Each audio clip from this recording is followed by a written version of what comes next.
Hello everybody, c'est Isa, j'espère que vous allez bien les amis. Alors aujourd'hui je vais vous faire une petite vidéo blog vlog, enfin bon bref, c'est pas une vidéo de tirage, c'est une vidéo où j'aimerais discuter de Dieu, de l'idée de Dieu. Alors pourquoi je vous fais cette vidéo aujourd'hui? Parce que cette vidéo que vous pouvez absolument mettre en fond, hein, écoutez, vous n'avez pas besoin nécessairement de regarder, il n'y aura pas vraiment d'image. Je vais juste vous montrer les arcanes majeures du tarot de Marseille Waite, mais c'est de manière illustratrice de ce que je vais vous dire de toute manière. Donc si vous regardez pas les cartes, c'est pas grave. Pourquoi cette vidéo? Parce que j'ai écouté une vidéo ce matin sur la chaîne de...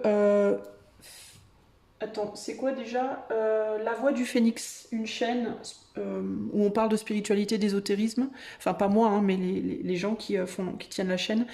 La Voix du Phénix. C'est une chaîne que j'ai découvert il y a 2-3 jours, en fait, ça fait très très peu de temps. Et j'ai regardé déjà 2-3 vidéos et je trouve le contenu vraiment excellent. Il y a des débats, il y a la personne qui tient, je sais pas son nom, alors pardon si cette personne était amenée à voir cette vidéo, c'est pas le but, je vais pas nécessairement la taguer, mais je connais pas son nom, mais cette personne en fait, elle explique elle parle de divers sujets ésotériques, son propre, j'imagine son propre cheminement. J'avoue que j'ai pas tout regardé, j'ai regardé que 2-3 vidéos, je connais pas la chaîne bien. Mais bref, j'ai regardé ce matin, j'ai écouté une vidéo sur Dieu. D'après donc cette personne, cet homme-là, qu'est-ce que Dieu est, entre guillemets. Et ça m'a... en fait, je suis très très alignée sur son point de vue, je vois les choses beaucoup beaucoup comme lui, je soupçonne qu'il a dû lire le Kybalion. Moi je l'ai lu et ça colle parfaitement avec ma vision des choses. Mais je pense pas qu'il tire ses conclusions nécessairement que du Kybalion du tout, hein, mais je sens qu'il y a une note kybalionesque entre guillemets. Mais bref, on s'en fout, c'est pas le sujet. Mais en gros, il y a des choses sur lesquelles je suis tout à fait d'accord avec lui, d'autres sur lesquelles j'ai été un peu moins. Globalement, on va dire que je suis 90% d'accord avec ce qu'il dit.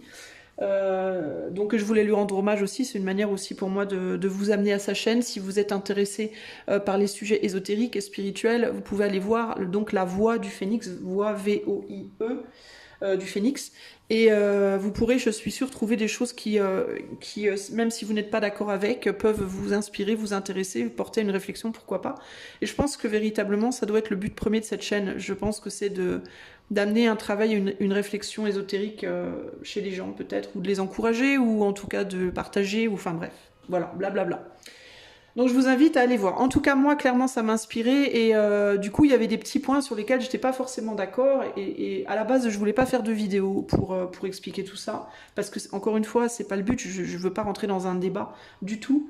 En tout cas, c'est pas le but de cette vidéo, clairement, mais je me suis mise à réfléchir du coup en moi-même sur pourquoi j'étais pas d'accord sur certains points et comment je pouvais me positionner sous l'angle de vue de cette personne et en même temps regarder mon angle de vue et faire un petit peu le joint, la jointure en fait, essayer de trouver pourquoi, comment ça colle ou ça colle pas. Et en fait, je me suis mis à philosopher sur Dieu en moi-même et je sais pas, je sais plus trop par quel chemin parce que ça fait un bon moment que j'y réfléchis. Je suis arrivée à la conclusion que Dieu pouvait peut-être être expliqué par le tarot en fait d'une certaine manière. Et du coup, je me suis dit tiens, je vais dans ma tête réviser chaque carte du tarot et je vais essayer d'associer ça à Dieu. Alors comment? Parce que pour moi, alors le truc c'est que je veux pas faire une vidéo de 10 ans, je voudrais quand même qu'elle soit assez rapide. Mais pour moi, en fait, j'ai toujours, depuis petite, eu cette sensation que on vivait peut-être notre vie là sur Terre, telle qu'on l'expérience nous, peut-être qu'on vivait dans le corps de quelqu'un d'autre, justement, et que ce qu'on appelait Dieu, peut-être était une personne, comme vous et moi en fait, mais que nous vivions dans son corps à une taille, on va dire, tellement microscopique qu'on pourrait pas l'avoir avec nos microscopes, entre guillemets, mais vous voyez ce que je veux dire, énergétiquement peut-être aussi, et que du coup c'était impossible pour nous de savoir qui était cette personne puisqu'on était à l'intérieur. Enfin, j'avais déjà petite des idées un peu bizarres comme ça. J'ai grandi avec. Et je suis revenue à cette vision des choses en fait. Et parce qu'il disait que pour lui, enfin c'est trop complexe ce qu'il expliquait, il faudrait que vous alliez voir la vidéo. Ce que je vais faire, c'est que je vais la mettre en lien dans la description, comme ça vous pourrez carrément aller la voir pour et par vous-même, et vous faire différentes opinions. Mais globalement, je sais pas comment vous expliquer, mais je me suis dit, enfin je sais pas comment cette idée est venue à moi, par quel chemin, je me souviens plus exactement, mais je me suis dit en fait, admettons que en effet Dieu soit un corps dans lequel on vit, d'accord? Alors ça voudrait dire qu'il a un processus aussi, qu'il a un processus de venue à l'existence, de création et de développement. Et comme le tarot en fait est un chemin, est un cheminement de manière, enfin traditionnellement, c'est pas pour ça qu'il avait été créé à la base, mais on peut y voir, enfin il me semble pas d'après les recherches que j'ai faites, mais on peut y voir en tout cas bizarrement ce cheminement. En tout cas, en y réfléchissant, j'ai pu voir ce cheminement de l'état embryonnaire jusqu'à la naissance, véritablement. Et du coup, c'est comme si on considère que Dieu est un corps, alors Dieu a eu un processus de naissance similaire au nôtre, et du coup, et un processus d'évolution similaire au nôtre, et du coup, il peut être expliqué peut-être aussi par les arcanes majeurs du tarot, et mineurs éventuellement, évidemment. Alors évidemment, attention, gros huge disclaimer, je ne dis absolument pas que ce que je vais vous expliquer est une vérité. Ce n'est même pas une vérité nécessairement pour moi, hein, c'est juste une réflexion. Voilà, je réfléchis à quelque chose et j'avais envie de le partager pour peut-être déclencher une réflexion chez vous aussi, de laquelle vous pourriez tirer vos propres conclusions, évidemment. Sachez que ma vision personnelle de Dieu, pour essayer de résumer, je peux même pas l'appeler Dieu en fait. Concrètement, je sais même pas si Dieu est un bon qualificatif. Pour moi, c'est quelque chose qui est tellement éloigné de nous et de notre perception et de notre compréhension que enfin, même essayer de le qualifier me paraît, comment on dit, présomptueux d'une certaine manière. Je ne pense pas qu'on soit des dieux. Alors, pour moi, on l'est et on l'est pas.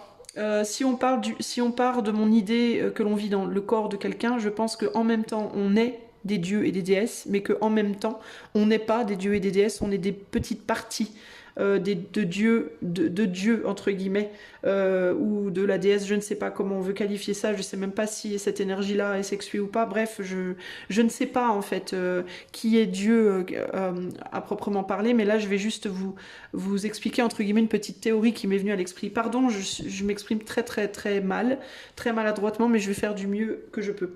Bon, alors je voulais juste vous montrer la réflexion que j'ai eue ce matin. Je me suis imaginé le processus de naissance d'un dieu, comme un processus de naissance humain, donc par les arcanes du tarot. Donc ça va être assez rapide, je vais pas trop approfondir parce que je veux pas que cette vidéo fasse 2 heures. Mais globalement, je voyais dans donc l'arcane, la première arcane, je vois l'arcane du battleur, et d'ailleurs c'est intéressant parce que sur celle-là on a le pentacle en plein milieu, comme si elle prenait presque toute la place par rapport aux autres. Je vois le battleur comme un point, voilà, pour moi. Dieu serait... La somme de Dieu pour moi serait ça. Ok ? Et je sais que c'est le symbole du soleil, mais je ne dis pas que le soleil est Dieu. Attention, c'est pas du tout ce que je vais dire.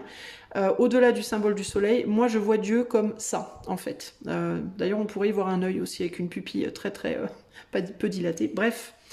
Alors, pour moi, le point serait le battleur. D'accord ? Pour moi, le point serait le battleur. C'est-à-dire la charge intelligente, entre guillemets, qui rentre dans l'œuf, dans l'œuf féminin. Mais là, on va pas parler en termes de masculin et de féminin, là pour le moment, mais pour moi, Dieu commencerait en tout cas la création de son être par une charge intelligente, donc le battleur. Et en effet, il y a une intelligence puisqu'il a les 4 éléments contenus en lui, dans sa manière, dans ses capacités, la coupe, les émotions, la matière, le mental et la conscience et l'action, la possibilité d'agir. Donc il a toutes les capacités, le battleur, pour manifester ce qu'il veut manifester, et là en l'occurrence pour se manifester lui-même. Comme on dirait dans la vie, se réaliser soi-même, se réaliser à travers des actions multiples. Et là, pour le coup, ce serait l'action première de rentrer dans un œuf pour venir à existence. Ok ? Donc ça, ce serait le processus de fertilisation de l'œuf de la femme. La charge intelligente qui rentrerait, le point qui rentrerait, donc le sperme qui rentrerait dans l'œuf pour se manifester. Ok ? Ensuite, on a la papesse. Alors la papesse, pour moi, ce que ça représente, c'est le cercle. D'accord ?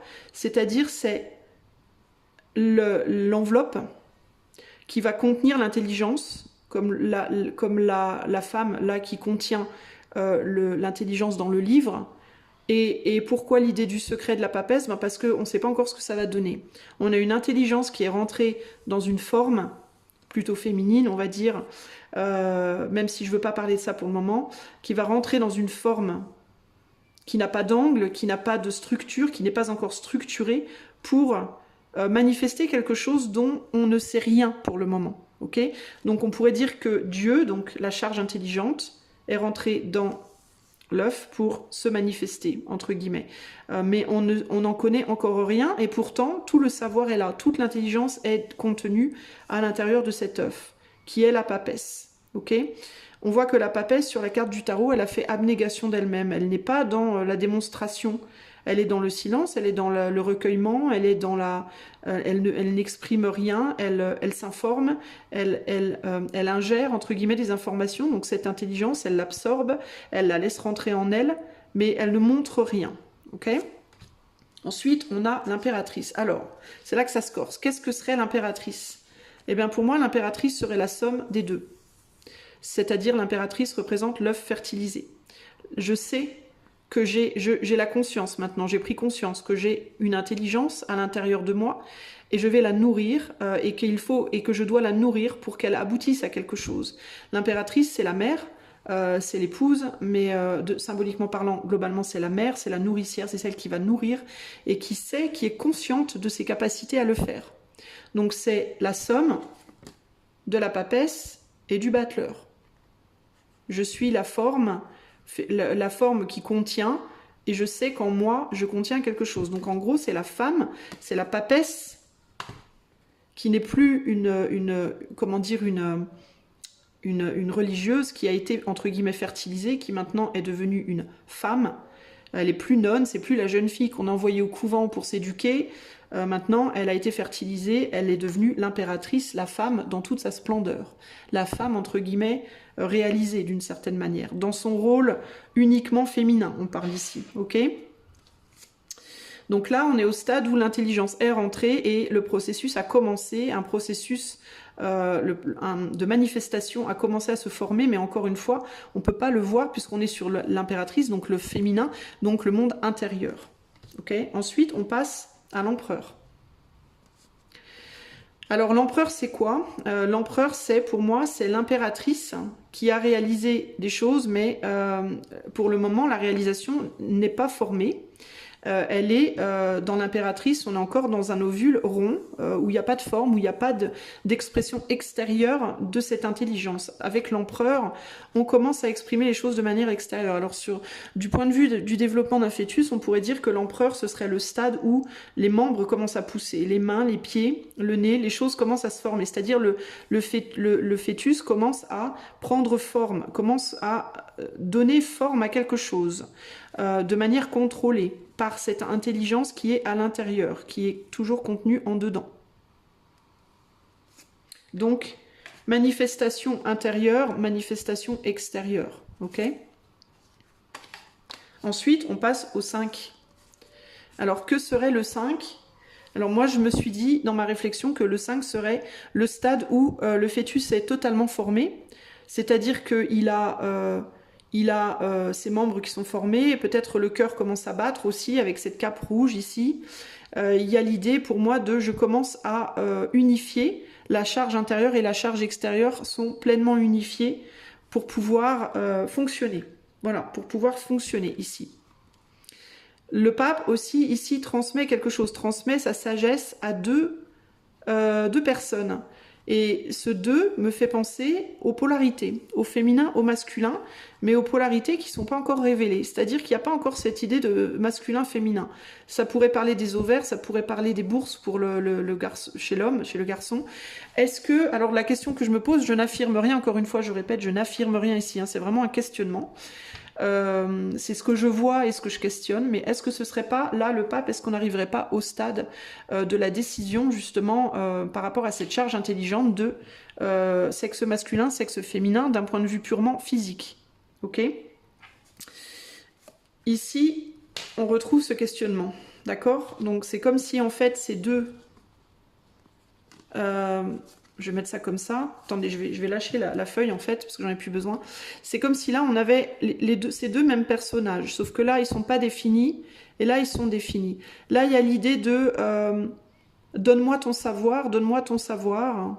Oui, je vais transmettre mon savoir. On a encore le nombre 2 ici, qui ressort avec ce symbolisme au niveau de la main, ici.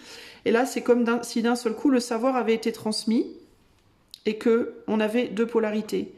On a la polarité plus masculine ici, alors c'est toujours par rapport à des femmes, mais c'est imagé dans la carte de l'amoureux, donc un homme qui doit choisir une femme. Mais ici, on est sur pourquoi l'homme qui choisit une femme, parce que pour moi, c'est une action concrète. On parle du corps matériel, du corps physique. Là, je pense qu'on parle plus du choix du sexe, mais du choix du sexe d'un point de vue purement anatomique dans un premier temps, je pense. Ou alors ça peut être le mélange des deux, mais je pense que le choix plus spirituel, je pense peut-être se fait plus tard. Mais bon, bref, on va voir.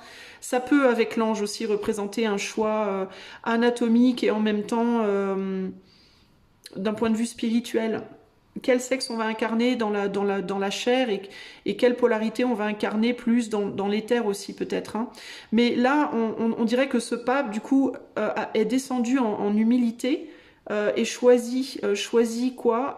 Est-ce que je vais être plus masculin ou plus féminin dans la polarité?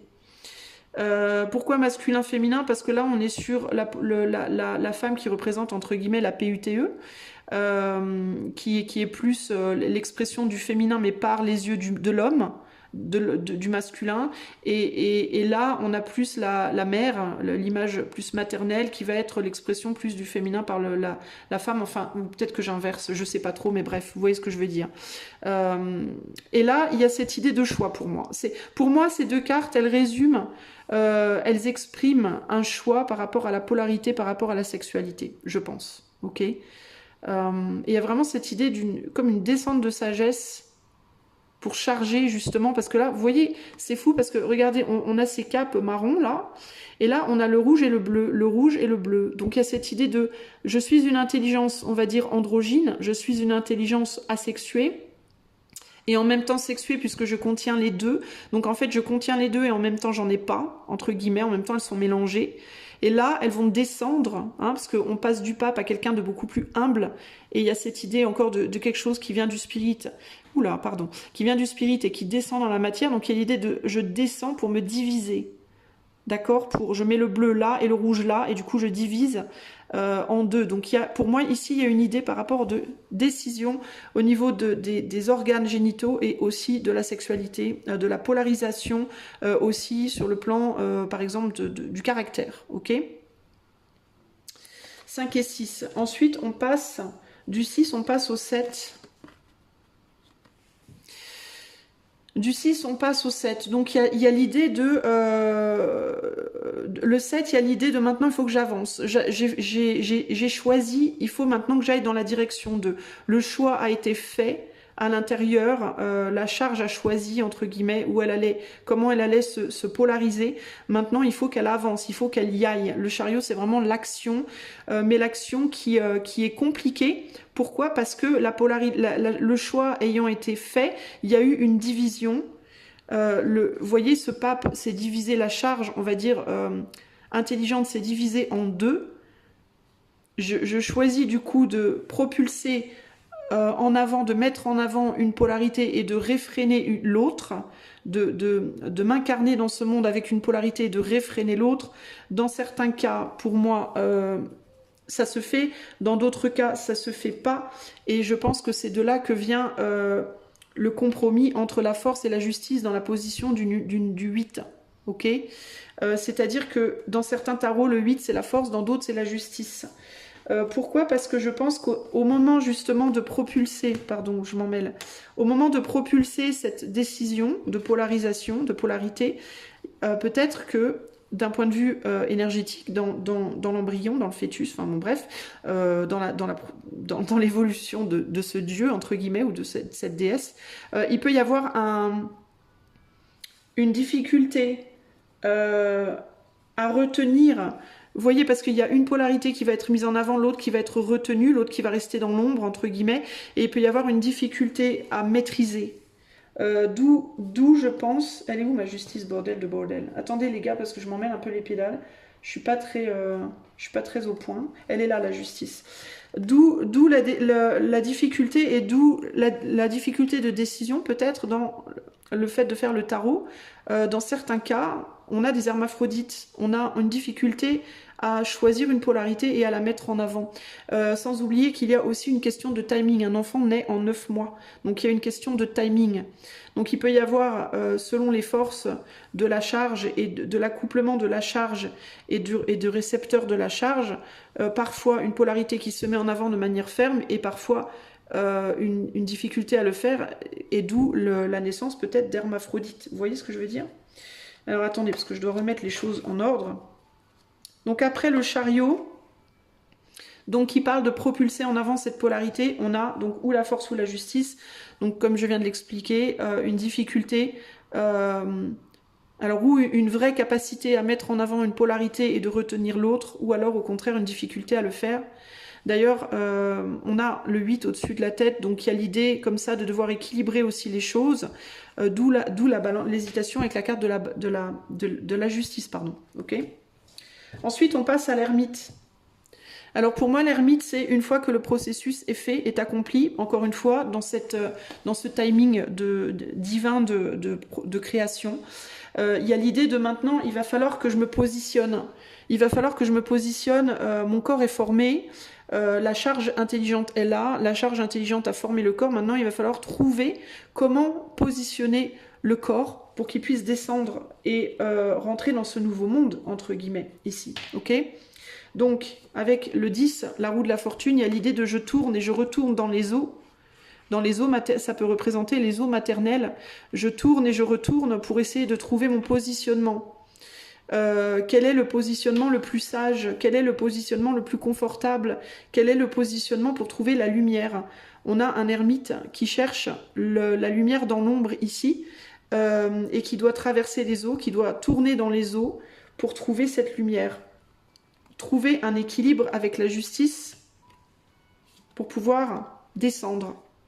Le bébé dans le ventre de la mère doit se positionner de manière à ce que sa tête soit en bas pour pouvoir descendre.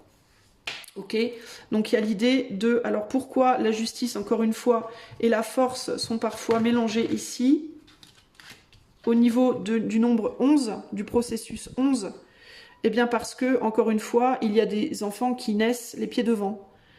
Parfois, on arrive à trouver la bonne place, le bon équilibre en temps voulu. Parfois, on n'y arrive pas. Il y a encore cette idée de temporalité, surtout avec l'ermite, ok? Il y a un temps de recherche pour trouver le bon positionnement. Avec le 12, on arrive à « ça y est, je suis prêt ». Je me mets volontairement en retrait, c'est-à-dire ma charge intelligente manipule mon corps de manière à ce que je me positionne proprement. Alors parfois, ma sexualité est bien positionnée, ma tête est bien positionnée pour la descente, parfois non. D'où la difficulté entre la force et la justice. Ok? Je me positionne pour descendre et nous passons à l'arcane 13. Il est temps pour moi maintenant de sortir de ce monde-là, du monde des eaux, pour aller vers le monde matériel, le monde de la femme, du coup pour le monde de l'homme, le monde de la lune pour le monde du soleil, le monde des eaux, le monde du flottement pour le monde de la dureté, entre guillemets. C'est donc une mort, une mort d'un point de vue du ventre de la mère et une naissance d'un point de vue du monde extérieur, et véritablement un changement d'univers, véritablement, ok? Là, on arrive à la tempérance. Pourquoi? Parce que on est mort, on a changé d'univers, ok, mais on est encore relié à la mer par le cordon. ok, le cordon dans lequel passent les fluides qui nous ont nourris pendant si longtemps, pendant 9 mois, ok, pendant cette temporalité. On a donc encore un pied dans les eaux de la mer et un pied sur la terre extérieure, dans le monde extérieur. C'est là que le diable arrive, le vilain, méchant médecin qui va couper la corde, qui va décider de à quel moment cette corde sera coupée et à quel moment cette corde, combien de temps encore on va pouvoir rester attaché et combien de temps et dans combien de temps ça sera coupé.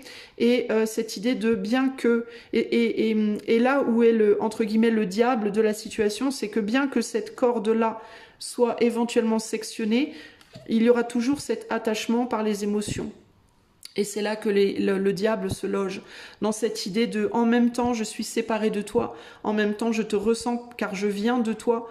Et là on est sur le diable. Et c'est pour ça que je vous dis que Dieu pourrait véritablement être un corps dans lequel on évoluerait. Pourquoi? Parce qu'il y a cette idée d'être en même temps coupé de Dieu et en même temps relié à lui. On est en lui mais on n'est pas avec lui, on n'est pas dans le même univers, on n'a pas la même réalité. Vous voyez ce que je veux dire? Et je reviendrai au sujet après avec le diable, je vais la mettre à l'extérieur, le diable, parce qu'il y a autre chose que je veux vous dire par rapport à ça. Et là, une fois la corde coupée, il se passe quoi? Ben, c'est la catastrophe, c'est la maison Dieu, on est coupé, la corde est coupée, c'est terminé.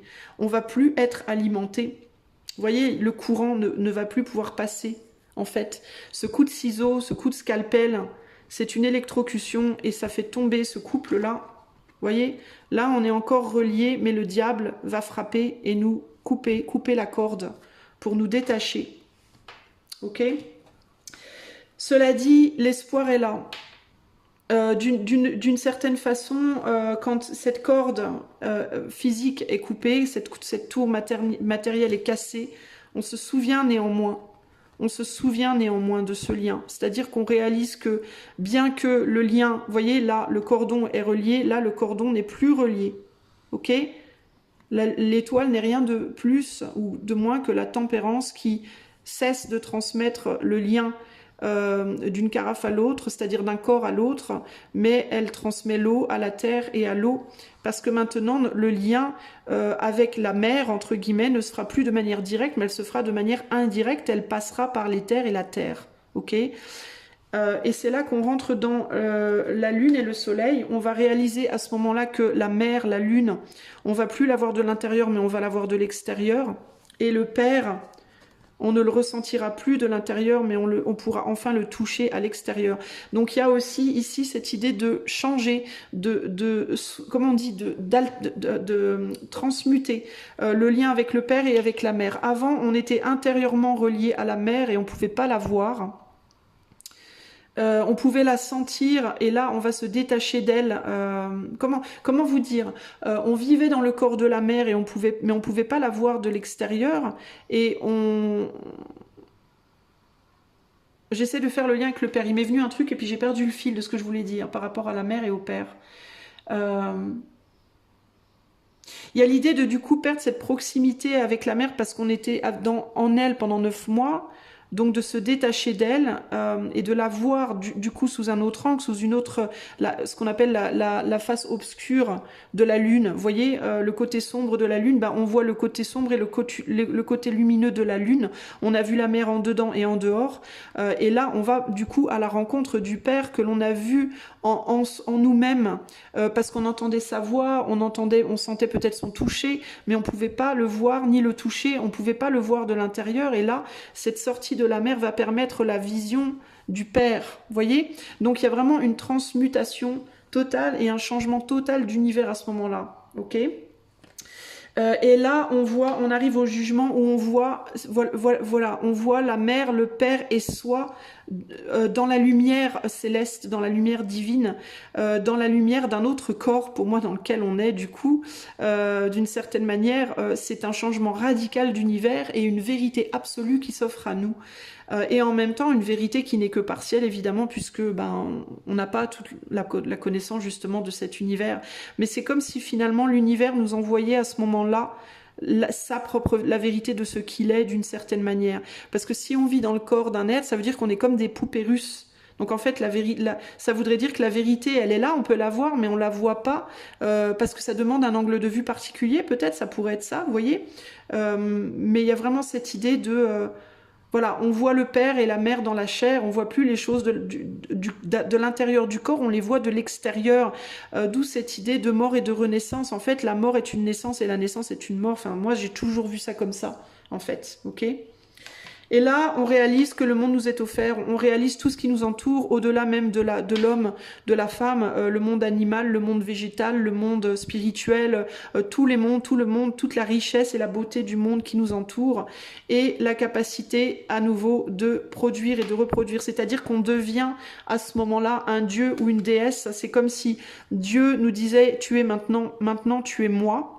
En fait, pour moi, j'ai toujours entendu dans Jésus, j'entends je suis. Ça va être encore débattable cette histoire, mais pour moi, Jésus, c'est nous en fait. C'est nous dans notre incarnation. Je suis, voilà, je suis. Je suis, c'est-à-dire je suis au sens I am, du verbe être, mais aussi je suis du verbe suivre. Je suis, tu me succèdes, tout comme on donne naissance à ses enfants, qui donneront naissance à des enfants, qui donneront naissance à des enfants. Et pour moi, Dieu, en fait, ça va être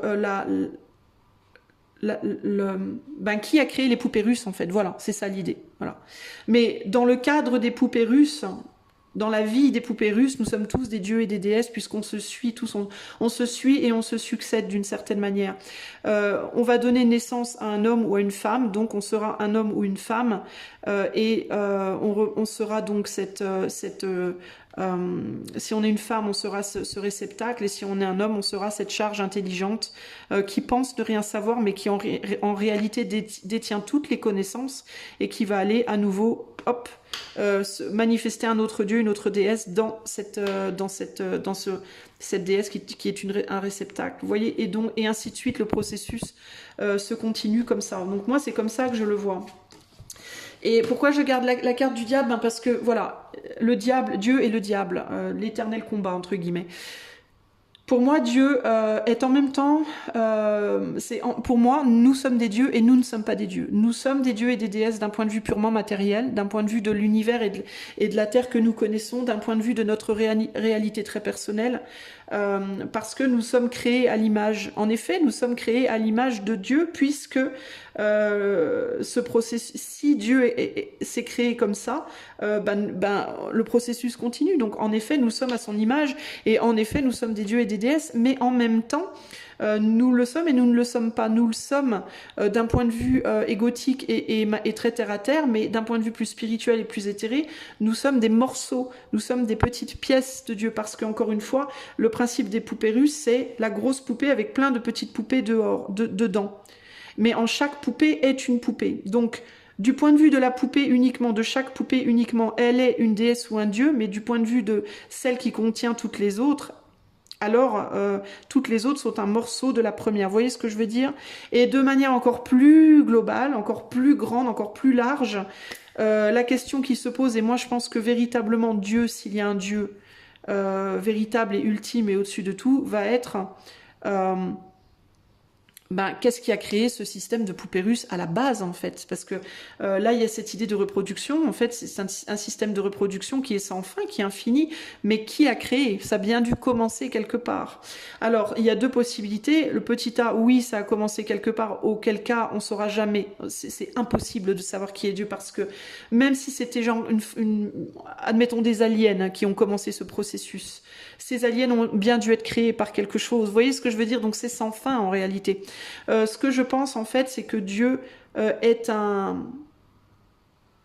Nous, on fait partie, si vous voulez, d'un naturel, d'un processus naturel qui englobe...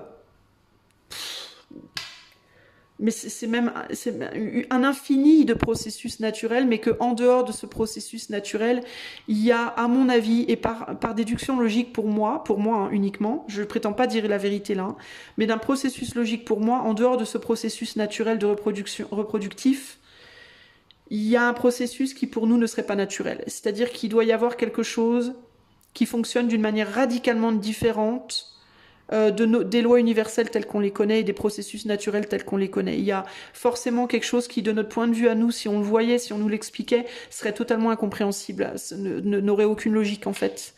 Il doit y avoir un truc autre, une intelligence autre pour moi, et Dieu serait ça, mais est inconnaissable et absolument impossible à décrire ou à définir parce que totalement retiré de notre logique humaine, entre guillemets, de notre compréhension, même par les lois naturelles les plus basiques. En fait, je pense qu'on n'a pas le cerveau pour comprendre ce que ça pourrait être, globalement. Néanmoins, je trouve ça hyper fascinant et du coup, pour moi, ça réconcilie vraiment si ce processus était réel, était véridique, alors ça réconcilierait vraiment en fait cette idée de les gens qui pensent qu'ils sont des dieux, les gens qui pensent qu'ils n'en sont pas. Moi, je pense on l'est et on ne l'est pas. On l'est d'un point de vue très personnel, parce que je pense qu'en nous, du coup, enfin, moi notamment, qui suis une femme et qui a eu des enfants, j'ai créé, si je pars de ce principe-là, de ce processus-là, j'ai mis au monde deux dieux, donc je pense être en même temps un dieu, une déesse, entre guillemets. Eux sont des dieux, mais en nous-mêmes, nous avons cette capacité de créer, et donc mes enfants sont aussi un morceau de moi. Moi, je suis un morceau de mes parents. Donc on est en soi-même un dieu ou une déesse, mais on est aussi des particules, des tout petits morceaux, des toutes petites fragmentations d'une intelligence qui pour moi nous dépasse totalement, qui est totalement impossible à imaginer, même j'ai envie de vous dire. Voilà. Donc c'est hyper... voilà, je voulais juste vous partager ça. Encore une fois, ce n'est pas une vérité. Je ne sais pas en fait, hein, c'est une réflexion, c'est un truc qui m'est venu instinctivement par rapport à cette vidéo que j'ai regardée. Ça m'a amené à un processus de pensée qui m'a amené après je me suis amenée au tarot, et puis par rapport à ce que je pensais quand j'étais plus petite, que j'étais dans un corps, enfin vous voyez, c'est juste une réflexion que j'avais juste envie de vous partager. Pour les gens que ça intéresse, si ça vous intéresse pas, il n'y a aucun souci, et qui en fait explique énormément de choses en fait par rapport aussi du coup quand si on part de cette idée-là et qu'on regarde tout ce qui se passe dans le monde entre les hommes, les femmes, les croyances, les machins, tous les conflits, bah en fait c'est hyper, enfin moi j'arrive à voir la corrélation en fait sur tout, et sur aussi ce côté vérité mensonge qui au final est obsolète puisque tout est en même temps vrai et en même temps faux d'une certaine manière, selon si on regarde les choses de manière terre à terre ou de manière justement plus élevée, plus spirituelle. Selon si on regarde les choses de son point de vue très personnel ou du point de vue de ce qui pourrait être au-dessus de nous. Vous voyez ce que je veux dire ? Pour moi, tout est question uniquement de perspective ici. Et de ce point de vue-là, moi, ça m'amène en fait une grande paix parce que je me dis, mais en fait, il n'y a pas à se bagarrer, en fait, tout a sa place, tout est légitime, véritablement. Et voilà, et ben écoutez, voilà, je voulais juste partager ça avec vous. J'espère que ça... En fait, j'espère rien d'autre finalement que peut-être que ma vidéo aura le même effet sur vous que la vidéo de La Voix du Phénix, qui a eu cet effet sur moi, de m'amener à une réflexion. Pas pour le fait de glorifier qui que ce soit, mais pour le fait parce que quand on réfléchit à des trucs et qu'on avance un petit peu dans sa propre perception, dans sa propre compréhension, ben en fait je trouve de mon expérience personnelle, quand j'ai des moments comme ça, que ça m'apaise énormément, ça m'amène beaucoup de paix et de sérénité, parce que d'un seul coup j'ai l'impression de comprendre des choses qui m'élèvent par rapport aux galères entre guillemets très terre à terre de tous les jours, qui nous pèsent justement et qui nous alourdissent, et ça m'aide à voir les choses sous un autre angle et à me dire mais finalement tout ça n'est pas si grave, quoi, tout ça n'est pas si dramatique en fait. Et du coup je me dis, si ça peut faire ça pour vous en fait globalement, ben je serais vachement contente de pouvoir vous aider à ça. Donc c'est pas une vidéo vérité, c'est pas une vidéo religieuse, je cherche aucunement à imposer rien à personne. C'est une vidéo réflexion pour peut-être vous aider à vous réfléchir et à trouver votre vérité, ce qui vous vibre et résonne en vous, ce qui vous paraît logique, pour simplement vous aider à peut-être moins subir les événements, vous voyez, terrestres, terre à terre, chiants, lourds pour essayer de les voir différemment. Voilà. Bon, ben voilà. Si vous avez envie de commenter, n'hésitez pas néanmoins. Si vous avez envie de partager votre vision des choses, si vous n'êtes pas d'accord avec moi, ou si vous êtes d'accord avec moi, ou si vous savez pas, ou peu importe, on s'en fout. Et puis voilà. Je vous fais des gros bisous et peut-être à une autre vidéo de réflexion une autre fois. Et puis du coup, merci beaucoup à La Voix du Phénix, parce que grâce à tes vidéos, voilà, j'ai eu cette réflexion. Des bisous et à plus les amis. Ciao, ciao.